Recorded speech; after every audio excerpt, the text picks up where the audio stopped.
જય માતાજી મિત્રો, જય જહુમાં. હું અત્યારે હાલ આપ જેમ નિહાળી રહ્યા છો એમ માં જહુબાઈમાં એટલે 9 લાખનો અખાડો, જ્યાં 9 લાખ જગદંબાઓ વાસ છે એવા વોંધ ગામ મધ્યે આવેલો છું. આશરે 350-400 વર્ષ પહેલાં મારા પરિવારમાં જ એટલે કે આ વોંધ ગામના નેસમાં રહેતા સાંગા વિકલ એમના ઘરે આઈબાનો અવતરણ થયેલું, અને એ નાતે મારે દરેક વખતે જ્યારે અહીંયાથી નીકળવાનું થાય એટલે હું દરેક વખતે અહીંયા કને દર્શન કર્યા વગર હું કે મારો પરિવાર કે જે કાંઈ અમે અને માતાજીના જે કાંઈ 18 વર્ષ જે કાંઈ માનનારા છે એટલે અહીંયા માતાજીના દર્શન કરી અને ત્યાં અત્યારે હાલે જાગતી જગદંબા એવા આસબાઈમાં જે આપ નિહાળ્યા છો એમના દર્શન કરી અને પછી અમે આગળ જતા હોઈએ. ઘણા ટાઈમથી આવી છે પણ આજ આવે એટલે એક વસ્તુ અલગ અમારે કંઈક દર્શન થયા, જે દર્શન થયા આપ જોઈ શકો છો.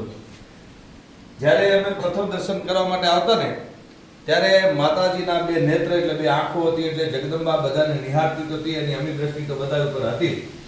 પણ હવે ખુદ સાક્ષાત 9 લાખ લોગડિયાની 9 લાખના અખાડા સાથે બધાને જેમ કહેવાય કે એને પ્રગટ પોતે થઈ હોય અને રમવા નીસરી એવી રીતે એનું આખું જે આમાં જોઈ શકો છો, આખું જે વર્ષો પહેલા ચારણી પરંપરાના પહેરવેશો અને આભૂષણો અને જોતા ઈ મૂર્તિ જોતા આપણને એવું લાગે કે આ કરણીજીનો અવતાર હોય, કરણીજી જેવું સ્વરૂપ આવતું હોય. 9 લાખ જગદંબાઓ આ જે વસ્તુ છે જ્યાં સાક્ષાત બિરાજમાન, જ્યાં એક પહેલા એવા માતાજી અહીંયા કરે જે અત્યારે હાલ પૂજા કર્યા છે એવા લાસબાઈ માતા કે જેને માતાજી છે ઈ મૂકવા જતા હતા છે.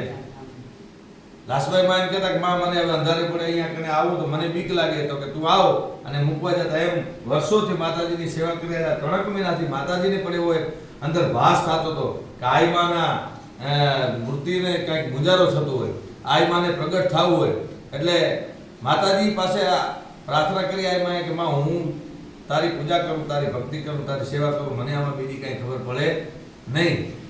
અને આ તો જેને કહેવાય કે નાગના થડા છે, આમાં હાથ તો એમને એમ નખાય નહીં, મને તો કઈ શક્તિ ભક્તિ દે. એટલે માતાજીને એવો વાસ થયો. અને આજ 2 દિવસ છે. પ્રથમ દિવસે આ મૂર્તિ આખી માતાજીનું આખું જે અવતરણ છે, માતાજીનું ફળું જે છે આખું પૂરેપૂરા સ્વરૂપમાં ખીલેલું એક ફળું અને બીજું આ ફળું. એટલે જેને કહેવાય કે કવિની ભાષામાં કહીએ, હજી મારી આઈ જાગે છે રે એવા ભણકાર વાગે છે રે, અને ડગો ડગ ગારી જાગે છે એની કૃપાથી પંથડા કાપ્યા રે, આયે કઈક પર ચાંગા પ્યારે. એટલે આ જોઈ મને ખૂબ આનંદ થયો આ દર્શન કરી. અને માતાજી અહીંયા બેઠેલા માતાજીને ખૂબ એવી શક્તિ આપે અને 18 વર્ષ ઉપર માતાજીની અમી દ્રષ્ટિ આવી રહી. માતાજી પાસે પ્રાર્થના. જય માતાજી, જય જગુમાં.